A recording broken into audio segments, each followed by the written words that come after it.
I'll never forget the night I boarded Eastern Airlines Flight 401. It was December 29th, 1972, and I was flying from New York to Miami to visit family for the new year. The plane was a Lockheed L-1011 TriStar, a new model that was supposed to be one of the safest around. It was a full flight, and everyone seemed relaxed, chatting and laughing as we settled in. I took my seat near the back, and after a smooth takeoff, we were flying high in the night sky. I glanced out the window, mesmerized by the stars. Everything felt perfect. Little did I know that flight would be anything but ordinary. A little while into our descent toward Miami, something odd happened. The plane seemed to dip slightly, which felt strange, but I brushed it off. Moments later, the crew's voices crackled over the intercom, and I could sense a hint of concern. We were informed there was a minor technical issue. A light in the cockpit was not turning on to confirm the landing gear was down.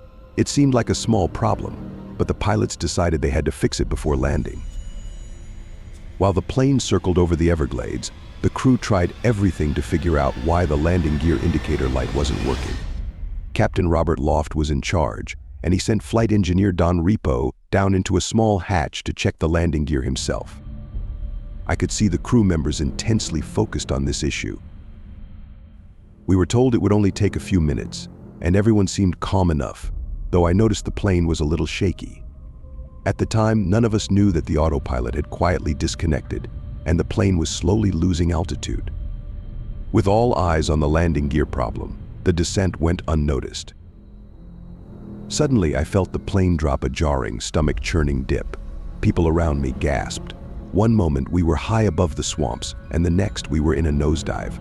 It was like some terrible nightmare unfolding in slow motion. The cabin lights flickered, and my heart pounded. Captain Loft and his crew tried to pull us back up, but it was too late. A second later, we hit the swamp. The plane came apart on impact, with parts flying in every direction. The sounds of metal tearing, glass shattering, and screams filled the air. I was thrown forward violently, barely restrained by my seatbelt. Pain exploded in my chest, and everything went black. When I came to, everything was silent except for the faint sound of water. My head throbbed and I could taste blood. The plane was in pieces around me, scattered across the dark, cold swamp. I could hear groans and cries for help from the shadows. Some people were trapped in their seats, others had been thrown into the water. The swamp was pitch black, and the air smelled of smoke and fuel. I managed to unbuckle myself and climb out of the wreckage. Around me, some survivors were calling out for help, their voices panicked and desperate. But something felt horribly wrong. I sensed that not everyone around us was alive. A strange, heavy feeling lingered in the air, like we were being watched. We waited in the cold, injured and terrified, until the rescue crews arrived. Some of us were taken to hospitals, while others never made it out of the swamp. That night, 101 people lost their lives, and only 75 survived. But for many of us, the horror didn't end there. In the weeks after the crash, I tried to put the tragedy behind me, but nightmares haunted my sleep, and I couldn't shake the feeling that something sinister had followed us from that swamp. Soon, eerie stories began circulating among other Eastern Airlines employees. The airline had salvaged parts from the wrecked Flight 401 and installed them on other planes. Then, strange sightings started. Some crew members reported seeing a man in a pilot's uniform sitting in the cabin, staring blankly ahead. When they approached him, he would disappear without a word. On one of these flights, a stewardess saw the ghostly figure of a man standing in the galley. She described him in detail, and other crew members instantly recognized him from her description. It was Don Repo, the flight engineer who had died on Flight 401. He had a haunting, faraway look in his eyes, as if he were reliving those final moments over and over. The sightings grew more frequent, and they weren't just ghostly appearances. Some of the apparitions seemed to warn the crew about mechanical issues on the planes. One flight attendant claimed she saw Don Repo's face staring back at her from inside an oven door. He looked deeply at her, then vanished, leaving her shaken.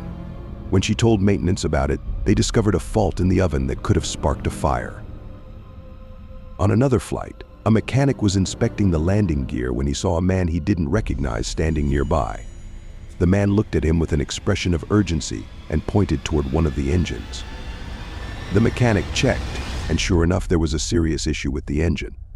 When he described the man, it was clear he had seen Don Repo again. It was as if Repo's spirit was trying to protect passengers and crew, even in death. One night, I was on an Eastern Airlines flight that I later learned had parts from Flight 401. As we flew, I felt an intense chill and a sudden sense of unease.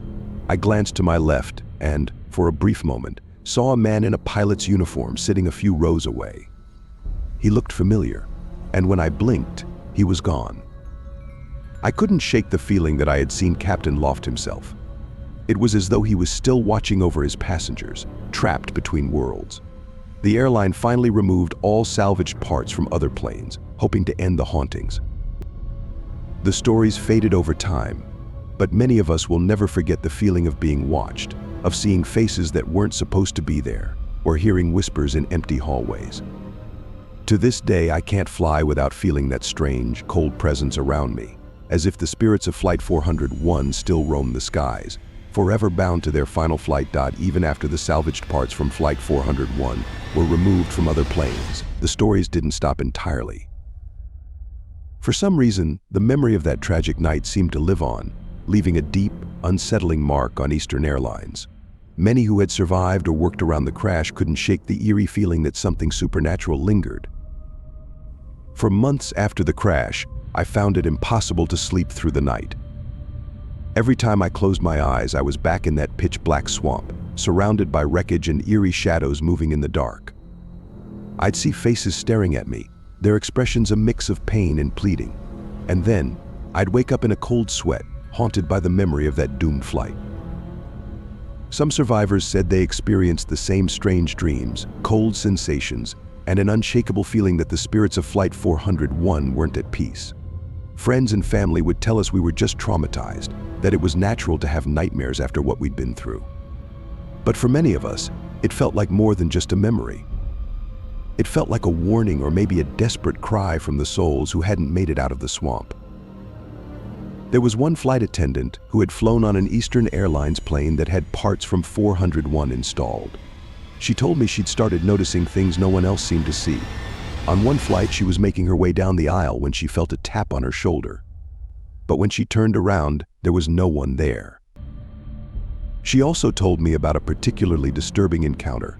It was late in the flight, and most of the passengers were asleep. She was standing near the galley when she saw a figure out of the corner of her eye. She turned, and there he was, a man in a pilot's uniform, sitting in an empty row near the back of the plane, his face pale and his eyes hollow. She froze, staring, feeling a chill creep over her. The figure looked at her, and then, in a blink, he was gone. Shaken, she confided in a coworker who had also heard stories about the haunted flights.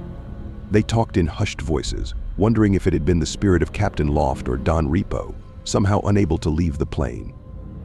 The sight of him stayed with her, haunting her every time she boarded another flight. Not all the encounters were seen by passengers or flight attendants. One particularly eerie account came from a mechanic who worked for Eastern Airlines. He had been called to check an issue with the landing gear on a plane that had parts from Flight 401. As he inspected the equipment, he suddenly felt he wasn't alone. Looking up, he saw a man in a pilot's uniform watching him from the other side of the wheel well. Startled, he asked, "Can I help you?" But the man just stared at him, looking concerned, almost as if he were trying to communicate something. The mechanic shrugged it off as just another stressful day until he mentioned it to a colleague, who turned pale. When he described the man, his colleague immediately recognized the description: Don Repo. Repo had been known to check the landing gear himself before every flight, making sure everything was safe. It was almost as if, even after death, he was still doing his job, watching over the planes and ensuring everything was in order. Months turned into years, and yet the tales of ghostly encounters on Eastern Airlines flights continued to spread. Some crew members refused to fly on planes rumored to have parts from Flight 401, saying they couldn't handle the chilling feeling of being watched or the whispers they heard in empty corridors. Others claimed they'd seen shadowy figures in the reflections of windows or doors, or even heard muffled voices calling out to them in the dead of night. The legend of Flight 401 became so well known that even passengers began to grow uneasy, wondering if they, too, might encounter one of the spirits said to haunt the planes. Some passengers reported feeling a cold chill or hearing strange noises in the cabin. A few claimed to have felt a soft, unseen hand brush past them or a faint whisper near their ears, as if trying to deliver a message from beyond. The final encounter I heard about was told to me by a former Eastern Airlines captain. He had been close friends with Captain Loft and remembered him as a kind, skilled pilot. Years after the crash, he found himself flying an empty plane back to the maintenance base. It was a quiet flight, and he was the only one on board, or so he thought. As he sat in the cockpit, he felt an overwhelming sense of sadness, like a dark cloud had settled over him. Suddenly, he saw a shadowy figure standing near the cockpit door. At first, he thought it was just a trick of the light, but the figure became clearer. It was a man in a pilot's uniform, his face sorrowful. The captain recognized him immediately. It was Captain Loft. He blinked, and the figure disappeared.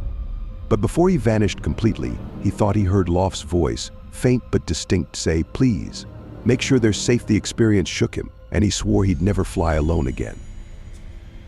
Over time, Eastern Airlines tried to distance itself from the stories, downplaying the tales of ghostly encounters. Eventually, they removed all parts salvaged from Flight 401 and reassured the public that the hauntings were just myths, a way for people to process the tragedy. But for those of us who lived through it, the survivors, the crew, and the employees who felt the cold touch of something unexplainable, the stories were real. To this day, I wonder if Captain Loft and Don Repo ever found peace, or if in some way they are still up there, watching over the skies, trying to protect passengers from the same fate that befell us that fateful night. Every time I step on a plane, I feel a lingering presence, a reminder of the souls who never made it home. And every now and then, as I look out at the clouds, I wonder if they're still up there, ghosts in the skies, forever bound to the final flight of Eastern Airlines 401.